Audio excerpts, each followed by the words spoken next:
Hi internet people, so this is the final Riverdale reactions for season 2. I can't believe the season is already over, but we already know we're renewed, the show is coming back, so positive news. So let's just get into this episode because a lot happened. Lots of things. So first, they opened with a very sneaky opening, which was secretly just Jughead dreaming, which I knew. I told you he wasn't dead. I told you.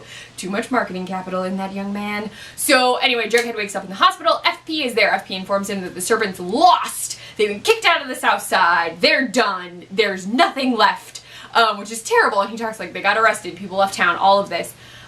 He then tells him a little bit about Betty. Betty shows up to tell him, and Jughead's apologizing to Betty for not being there for her, and like she's like, no, it's fine, I just hate my dad. Like, this whole thing, she's kind of not processing it, but really just like putting it out of her, it's not out of her mind, but she doesn't want to talk to Hal, she doesn't want to see Hal.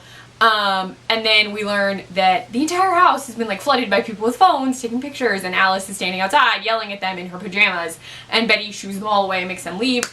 So with that going on, there's also just like random things that happen. Everybody has a plot. Like, everyone's got stuff going on because Veronica has pulled out of the class student body president or student whatever presidential race. She pulls out, which means Archie is still on the ticket with no VP. But she has flipped on her parents and is going to help Fred win the mayoral election. She's giving him all of these tips, like telling him what her mom's going to be doing, books him in like speaking gigs that follow hers, all of this stuff. So that happens. Betty and Jug have also pulled out of the race, which makes sense. Jughead is dealing with the fact that the Serpents, his family, it's basically his family, have, like, split to the winds. Like, they're gone. There's no Serpents. He also learns that Weatherby is kicking all the Serpents out, so all the Southside students are actually going to have to travel 2 hours a day to go to a completely different school because it's overcrowded at Riverdale, which is a lie. He finds that out. And then Tony and Sweet Pea are like trying to help him deal with that. I will get into that. A lot of these plots are interconnected, so normally I break it down by character, but that's going to be really hard.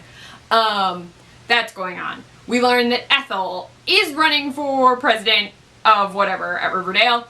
And then Reggie and Josie have also pulled out. Josie and Reggie aren't really in it anymore after that. We see them briefly. Josie sings the Star Spangled Banner at the very end, but those characters aren't really doing a lot. Moose and Kevin are also briefly in it, I think just to have them in the episode. Moose is crying. Then he like kisses Kevin after revealing he's upset because Midge's locker was destroyed, and then Kevin and Moose make out, so maybe they're going to be an official couple. I don't know. But that's like it for them. They're still trying to figure out who the Black Hood is. Archie has to go identify Hal as the Black Hood. He does identify him. The sheriff then tells him, like, we caught this guy. Why do you think there's a second Black Hood? Because Archie, everyone else is very adamant there is a second Black Hood. Archie wants Jughead to help him figure it out. They're trying to figure it out. They think Highr'd is involved, which totally makes sense. We then learn that it's Tallboy. We don't see Tallboy, but the sheriff says, there was a firefight. It was Tallboy. We killed him. So I'm still not even 100% sure it's Tallboy. It's a very convenient way to, like, tie up second Black Hood. It could have been Tallboy. I'm not saying it wasn't. I don't think they'd continue the Black Hood plot into next season, but who knows. If they wanted to, they could, because we never saw a body. We don't know anything. They could have just killed Tallboy to kill Tallboy to say that it was him. Anyway, new sheriff is shady. While all of this is going on, Cheryl has signed paperwork to be independent, and, well, Nana Rose is her guardian, but she's basically independent, and when she goes to deliver the paperwork, that Mayor McCoy, who is helping everybody out, she is epic, and I love her, former Mayor McCoy, she goes to take the paperwork to her mother, and, when she goes to drop it off, she sees Highr'd with her mom and her uncle, and she freaks out and hides that she won't see them. She then reveals to Veronica that her father is planning something. Veronica figures out that it's really not, it's awful, because her mother winds up telling her that Highr'd wants to buy the White Worm. He's been in talks with Hawkeye, who has an actual name, but has been in talks with him to buy it. The idea is once he has all this outside, the prison can go forward. Veronica wants to outbid him, and through Mayor McCoy, she actually does tell him that she's going to outbid him. She wants her money. She wants her money, she's going to buy the White Worm. She does wind up buying the White Worm, we learn, but then she makes a terrible deal with Highr'd, which she's protecting something else. She winds up buying Pops and giving Highr'd the White Worm. He's cutting her off, like she will get no more money from him, she's out of Lodge Industries, all of that. She doesn't want to be involved in Lodge Industries anyway, but the reason that she wanted Pops is because, while we're learning all of this stuff, I know this is all out of order, it was a very intense episode, Jughead learns that the serpents who could not get out of town have actually been staying at the White Worm. It's basically turned into some sort of, like, catch-all shelter. There are people eating there, sleeping there, and he wants to protect them. The issue is that in order to get that property, Highr'd has called the sheriffs, so at a certain point they have to scoop everybody out and secret them over to the north side because Fred Andrews has offered them refuge. They can have sanctuary at his house. He's actually, like, making the breakfast and stuff. It does turn out that he kind of needs them, though I think he is doing this in a more selfless way instead of selfish way. He is told that he needs the serpent vote, but a lot of the serpents are, like, kids. They can't really vote for him. Like, that's not gonna happen. So who knows? But he does take care of them. He gives them food and shelter. But while that's been going on, Jughead learns that FP was fired from Pops because of Hiram. He had him fired. He's getting rid of all the straggler serpents. He wants the serpents gone. If Veronica buys the White Worm, because she finds out about, or buys Pops and gives him the White Worm, then she can make sure FP has a job, and take care of all of that. She actually does tell Jughead she's going to offer his dad a job because there's a speakeasy under Pops. She's going to turn it into kind of a cabaret for everyone to come to, and then she wants his dad to manage it, which is really cool. So that's a really good, like, connecting point for Veronica and Jughead. That's going on. There's a lot of stuff happening. Then Betty is still dealing with the fact that her father is the Black Hood. She goes to see him at the prison finally because Polly and Alice go. She doesn't go with them. She refuses. When she goes, it's totally Silence of the Lambs, hardcore. It's even like a plastic cell. He tells her she can't get away from this. She's always going to be evil, blah, blah, blah, blah, blah. She leaves. I don't know. I feel like that's going to come back in some capacity because even though she's broken Hal off, I think she's going to still question herself going into the next season. But that was really cool. I did like the Silence of the Lamb nods. What else happened in this episode? There was so much happening. There was a lot of tie-up. So we actually learned Hiram was working. We did get a big reveal of Hiram was working with everyone. Mama Blossom was going to get a brothel out of all of this. She still might. He wanted ghoulies and the prison. Like, drugs were going to run through the prison and the ghoulies. This whole thing under Penny. That was going to be all under her. No, I mean, he now has the whole south side at this point. The trailer park has been destroyed. I don't know where people are going to live at this point. But because Cheryl gave everyone the tip-off, Cheryl was like tip-off girl number one. She was telling everybody everything, getting everyone everywhere they needed to be. She actually gets inducted into the Serpents, which is why she has the red serpent coat. And Archie leads this giant serpent-related thing because Jughead tells him that the serpents are all going to have to leave the school.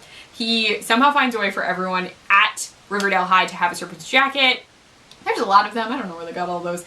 And he tells Weatherby that they'll all walk out if the serpents have to go, and Weatherby relents because he'd have to expel everyone based on his threats, and that's not going to happen.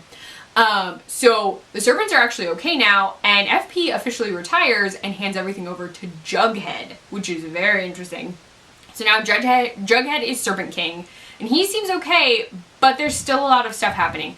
Betty's mom and Polly are having a discussion, and Polly wants to bring someone from the farm to talk to Alice, which seems very culty, and I really keep thinking Manson family over and over again, because I'm pretty sure the Manson family also lived on the farm, and it weirds me out every time. So who knows? Who knows how that's gonna go.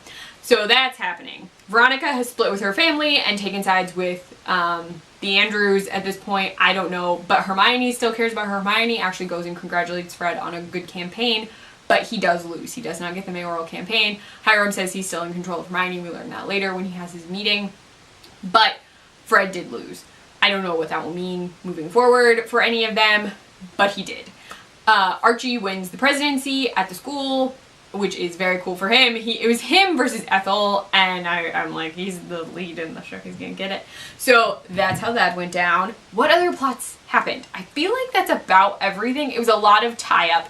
Choni being together as serpents is adorable, and I love it, and they're great, and I hope that we get more Choni in season 3. Betty and Jughead were discussing her being like queen or serpent queen, which I think would mean she'd actually join the serpents. But that we don't get an answer about, not officially. And then, in the ending, our cliffhanger is that Archie Andrews gets arrested for the murder of... I wrote this down because I had no idea who this person was, and I need someone to tell me in the comments, because I really don't know. Where is it? I wrote it down because I literally put, who is this? Cassidy Bullock. Who is Cassidy Bullock? Cassidy Bullock's dead. Don't know. Oh, Fangs is alive. We learned Fangs is alive. It was a lie to get everyone incensed. We learned that at the beginning. But I don't know who Cassidy Bullock is. Who is Cassidy Bullock? Can someone tell me, please? I don't know. So I actually feel like that's everything. A lot of tying up happened, and then we got the reveal that Archie was being arrested. We watched that happen at the end, and that's it. So I'm very curious to see how they work with that in season 1. It was Highr'd's plan because Archie did threaten him. Archie actually goes to Highr'd and says he'll go after him. He's going to kill him. He doesn't say kill, but then, I mean, there's a knife and there's threatening. And so this is Highr'd's way of getting back at him because he says he's breaking the bonds that hold them all together. Though I think they're all going to rally around the fact that Archie has been arrested. So it's really a terrible plan. It really is. So we shall see. Someone tell me who Cassidy Bullock is. Thank you. So that was it. It was a lot of stuff. A lot happening very quickly. A lot in a row. All going. Season 3, I'm hoping for more Choni. Lots more Choni. I'm so excited. I'm curious to see how they'll deal with Archie's arrest. I feel like Betty is not going to become a serpent. Even though she's serpent adjacent because she did that like dance thing. So I don't know how that's going to go. I am also very curious to see FP as manager of a thing. Like to have a legitimate job because he won't be in the serpents anymore. So there's a lot happening. Jughead will have a new role as Serpent King. So it's just a lot. There will be a lot in season 3. Let me know your thoughts about this whole season in the comments below. I just want to know what you thought. Or over on Twitter, I'm at Clef Notes. You can find me on my blog, clefnotes.wordpress.com, Eric from the Nerdy Girl Express, thenerdygirlexpress.com, and our Snapchat, the Nerdy Girl EXP. If you like this video, please give it a thumbs up. If you want to see more of me, please subscribe, and I will be back in season 3 with more reactions. Bye, Internet people.